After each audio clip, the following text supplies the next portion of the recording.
For everyone who's joining in now or who's just jumping in, I'm Meenakshi and I'm from Bombay. I will go into a detailed profile of what I've been doing and my journey so far a little later. But first, let's talk about what we are all here for.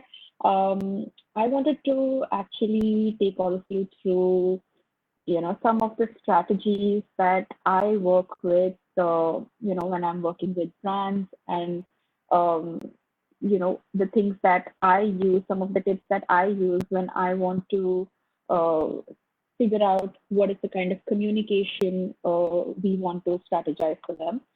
So let's just jump into our presentation, which is going to be controlled by Komal, who's with me uh, on this chat.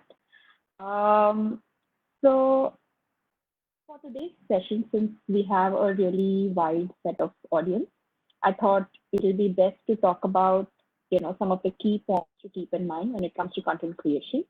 Though I will largely talk about storytelling on social media, I'm sure these tips can be used even for other content pieces, whether it's online or offline. In fact, all of us are creating content all the time, every day. So when we post on Instagram or when we're posting stories, our status on Facebook, these are all content pieces that we are putting out every day on a personal level. It's the way we communicate with each other. If we go to the next slide,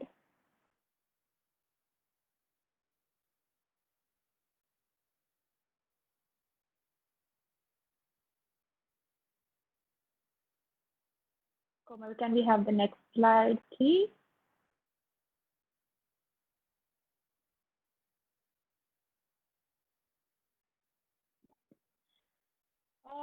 This is just a little brief into what kind of strategies we can use. So yes, content is king, but without strategy, it is useless. It's very important that we figure out what is it that we want to communicate and how is it that we want to put it out for our audiences. We are constantly drowning in content. We spend close to almost 11 hours every day on our phones, either reading, watching, listening, trying to take in some kind of content. And I don't know if you are in the habit of tracking your screen time, but that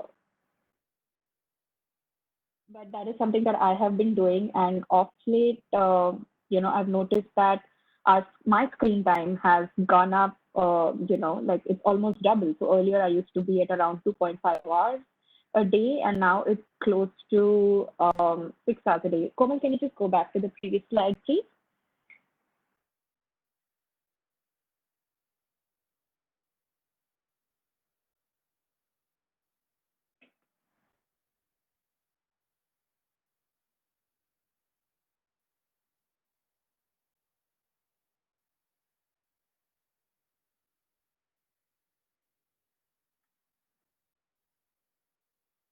Let's just wait for Komal to put it back on.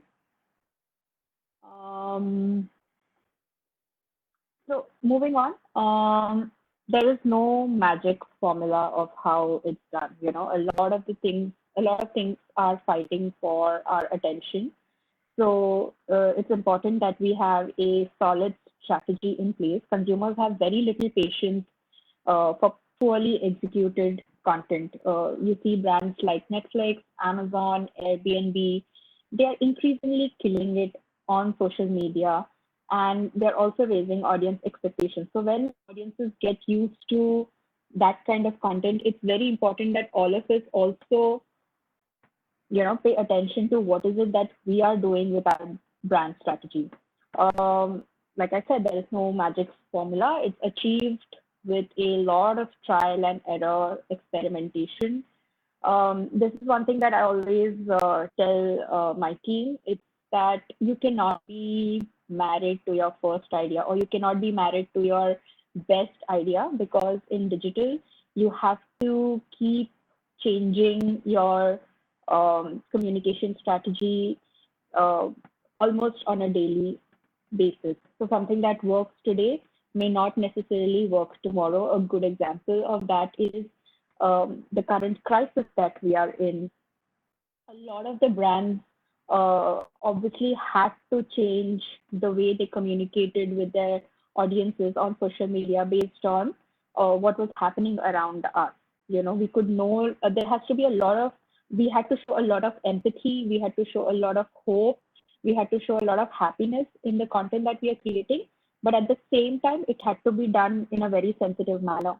So overnight, I'm sure a lot of um marketing people, communication people, branded content people had to think about, what is it that is going to work. So personally, in my case, I was still working with Elle when COVID struck, and we were all working from our homes.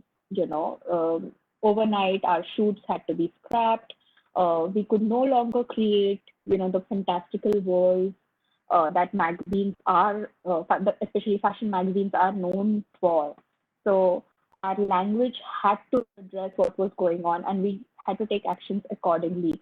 So instead of having, an actor or a model on the cover, we decided to collaborate with three artists, and we created digital covers with them, and something that reflects what what is it that all of us are going through.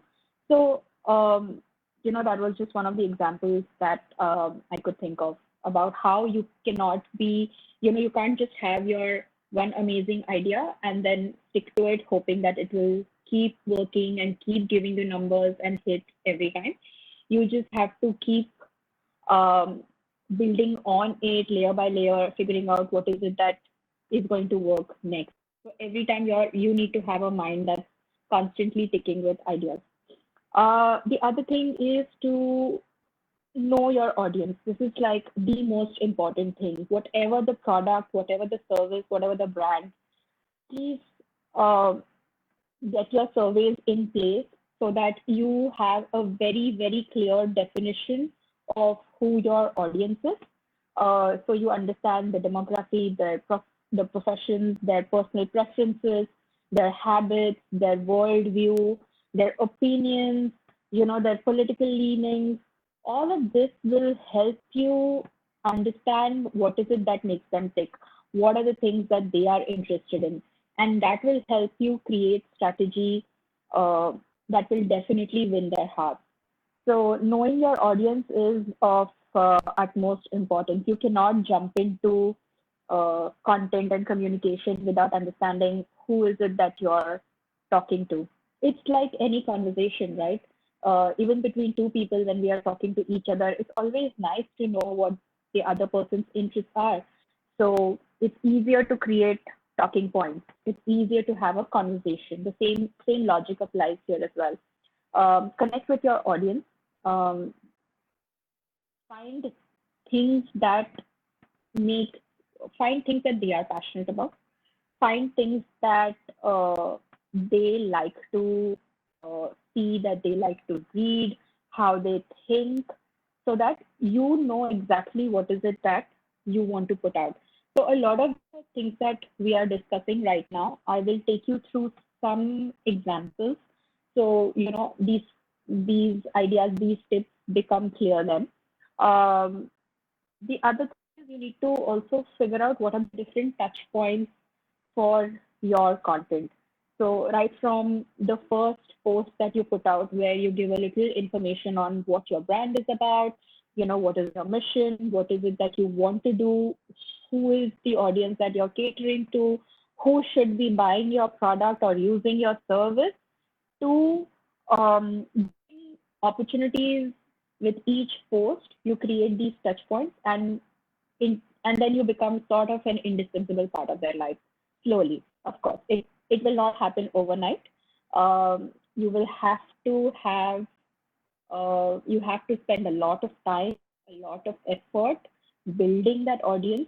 But once you build that audience, you have to ensure that they don't leave you and they stick with you. That's what I mean by saying you become an indispensable part of your life, of their life. So there are so many. The other thing that I wanted to share was about how a lot of the brands get this absolutely wrong. Like a lot of brands come to me and they say, we are looking at social media presence. We want to be on Facebook. We want to be on Pinterest. We want to be on Twitter. We want to be on Instagram. And for me, a lot of the time, I have to tell them that, listen, it's not important for you to be seen everywhere, but for you to be seen at places where it matters. There are so many avenues today, so many social media platforms. But does your brand need to be everywhere? And that's the question you need to ask as well. So is being on every platform going to give you the same kind of ROI? I'm not sure. Most of the time, it's not. So, for instance, if it's a financial services product, how will being on Pinterest help them? Because Pinterest is more about, more lifestyle centric, more about images, less about words. So, as a strategist, you need to understand what are the right platforms and mediums for your brand and what is it that they need to do to be there. Right now, a lot of brands are looking at TikTok as a, a really good opportunity, which it is. It's just that I think all of us have to sit and just crack what is it that's going to work on it. You probably have seen ads already coming up on the platform, so it's going to be a big opportunity in the next 6 months for sure for brands to look at. Uh, Once you've built that strong base of audience, you cannot take them for granted. It's the most important thing. You cannot say, hey, I've reached a million and now I can just sit back and relax. No, it doesn't work like that. That's that means that you actually have to work twice the harder because now you have all these people who are on your platform who are waiting to see what is it that you're doing. They are very vocal about it because that's the power of social media, right? One mistake and they are out there to tell you that you've made a mistake and you should not be doing that. So you have to be absolutely very, very careful, and you cannot take uh, their loyalty for granted. These were just some of the basic points that I wanted to first cover. Komal, if we move to the next slide, please. Yeah. So now I'm going to talk about some of my favorite brands and the kind of work that they've been doing. It's a good mix. So no matter who you are catering to, you should be probably taking, you should be able to take some ideas from here. On your screen is Glossier. It's, I think, one of the biggest success stories in beauty. It actually started out as a blog in 2010, and then it was turned into a brand, and it has now achieved a very cultish status, and not only because of its products, but also because of how they communicate and how they talk about their products. It's absolutely relatable, it's witty, it's funny. You feel like, Glossier is your friend who is talking to you. And yeah, you are treated like an equal. There's no preaching involved. So their strategy is very simple. They make everyone feel important. They make everyone into an influencer. Um, as you can see, even on your screen, um, you can use the products, you can share your own stories, and then they retweet it, which is a great example of user generated content. So, they keep posting tags posts by followers, and that also helps build a loyal audience because you take pride in being associated because you've seen your content out there, you feel happy, and that's a great way to connect. Moving on to the next one.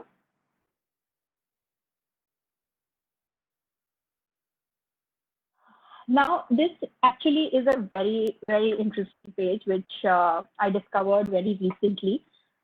This is a screen grab of their Instagram page, and it's one of my favorite examples now. I was following them. Only much later, I realized that what the real product was about.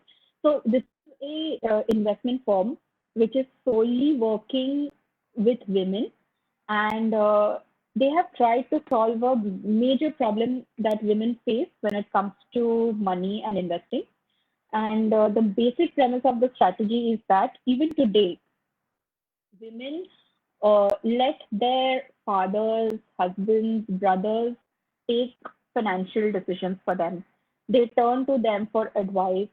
So what this page is trying to do is they give them the power to make those decisions, make those monetary decisions for themselves, figure out what are the best investment opportunities. And they do it in a very beautiful manner, in a very editorial, very smart, very educating and informative manner. So the whole approach is about empowerment, empowering women to take decisions for themselves. Next, please. Now, this one is my all-time favorite social media strategy example. I'm sure you have seen these memes everywhere, and you've also probably created your own versions with it. But I think it's such a beautiful um, marketing campaign. So when Irfan Khan's new film around 2017, which was English medium, had to be released, he collaborated with AIB, and they wanted to figure out, what is it that we can do. They'd already done music video before with him. So this time they thought of turning Irfan into memes. I mean, just imagine the audacity of the idea. You take someone like Irfan, who's like a solid, serious actor, and then you turn him into memes.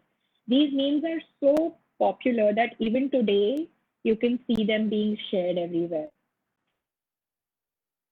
And it's a great, great example of user generated content because every time someone takes that meme and creates their own version and puts it out, that helps you reach more people. Moving to the next one. Another great page of social in India and globally is Tinder. It's a great case study to see how you can post after post, story after story, have absolute bang on content. As you can see on your screen as well, Tinder tries to be that friend who makes fun of your dates and hates your ex more than you do. So that is a simple line that they follow in everything that they put out. You can also think of Tinder as your wingman because they are taking you out of singlehood and helping you hook up. So pretty much doing that job. And even in their brand language, everywhere on social media, it's the same personality that comes through. You can see this even in on I think Zomato's page, where you'll realize that all of their content is super relatable, and it's always something that validates how you're feeling. What is it that's going through your mind? You look at that post, and it just hits the nail. So pretty much how it is. It's bang on. And Twitter is also known for doing a lot of these cross-brand banter on Twitter. Like here, you can see Twitter and Netflix India's page having like a little conversation. Uh, so uh, Tinder is always, looking who are the people we can talk to, and that also gives them the opportunity to create some kind of interesting press because a lot of the websites pick up this banter and they write about it, and it's always interesting to read. Next,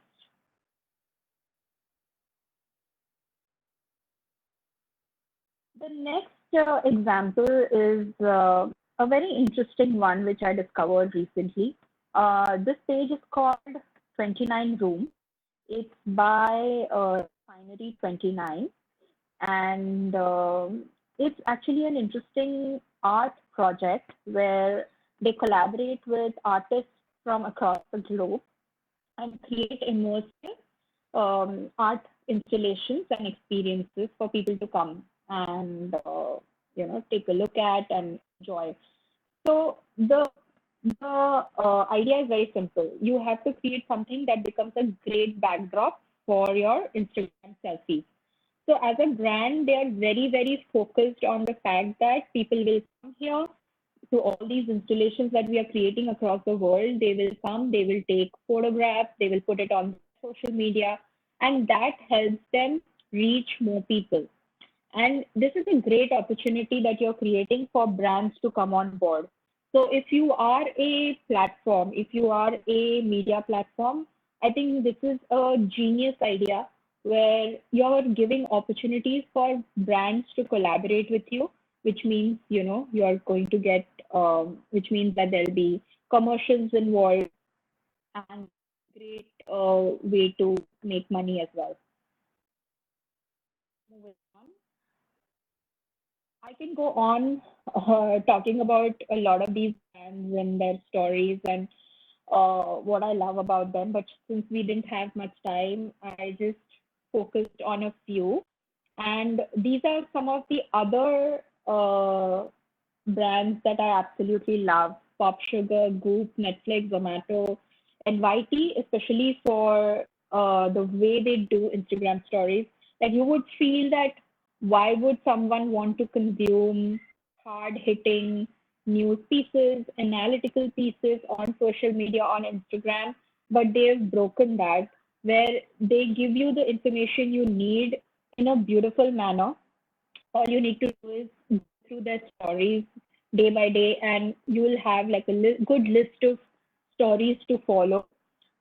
Thanks Good News is a page that's come up very recently. Though it's been around for a while, it picked up more because in this COVID situation, everyone was looking for some form of positivity, some form of good news to come on their social media, because everywhere we were just looking at number of deaths, number of people who have the disease, and the repercussions of the disease, and it continues. So pages like Thanks Good News, there are a couple of more that have come up, are actually gaining a lot of followers because people need a bit of break from all this information barrage that's happening. And the other page that I really like is Dunzo. Again, very relatable, very funny, witty content. Now, I think this was just like a little, like a basic understanding of what is it that brands what is it that we do as content strategists and social media strategists for brands, and also a peek into some of the things that I love. Let me also take you through, my journey so far. If we move to the next slide, please. So I have about 10 years of experience in editorial content, both print and digital. These are some of the companies that I have been associated with in the past. I've created content for multiple brands, and my expertise is in lifestyle, wellness, fashion, tech, and luxury centric brands. Now I work as an independent consultant, helping brands tell their stories on digital. So whether it is helping them with their social media strategy or website content strategy, I have clients in fashion, lifestyle, tech, and also legal space. Um, Next slide. Just to give you a peek into some of the things that I consider as my career highlights. I was part of the launch team of a very unique product called HD 48 Hours. You see a few glimpses of that on your screen. Week after week, we tried to do really interesting things with our cover. For instance, and we wrote mostly about lifestyle, luxury, travel, culture, art, food, all those really interesting things. And uh, one example that really comes to our mind, which you can also see on the screen, is the coloring book. So we were talking about one of our stories was about how uh, how adult coloring books are really popular now. So instead of doing just a plain cover, we decided to probably give people the opportunity to show their own creativity. So I think this is one of those examples that really stood out with me because it was really about thinking on the feet and just doing it. And a lot of people took it, they colored, they sent their screenshots to us. So it was a really interesting way of engaging with our audience. um, since then, I've worked and written really cool brands. Some of them you can see.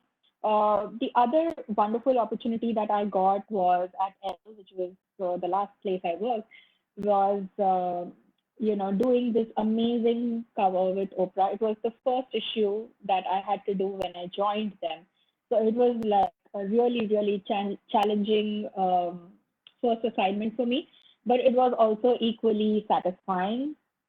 And since then, we did close to 16 issues together, month after month, doing amazing content.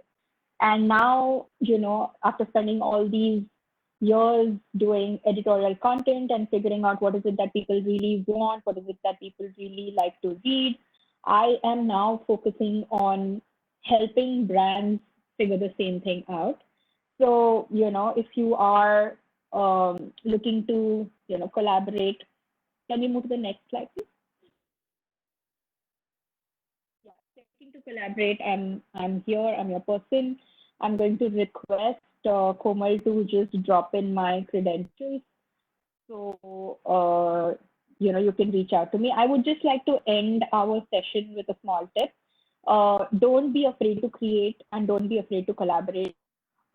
Even if you're not working with brands, even if you're not working with people directly on, social media strategy, invest in having a brand of your own.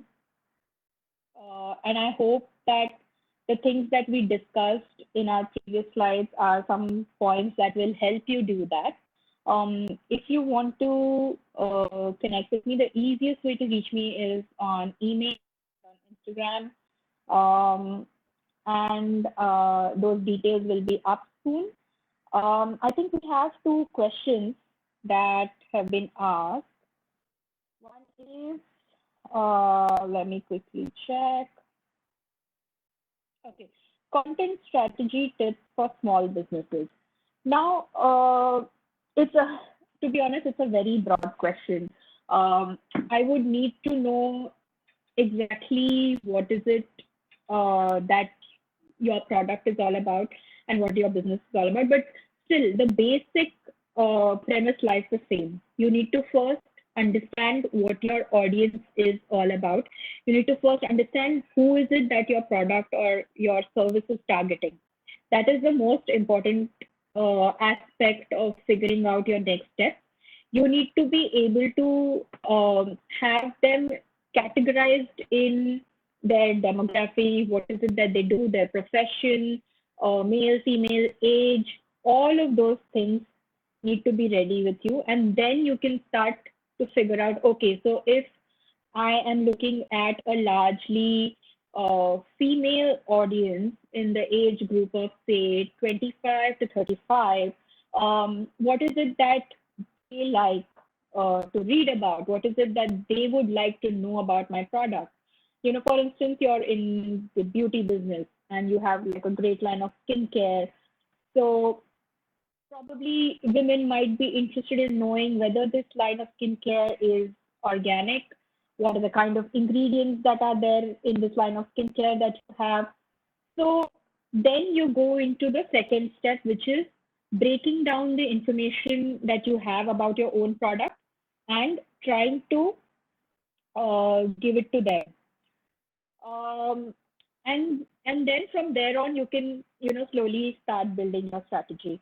The other question that we have is, how do you stand out as a media company with an increased competition?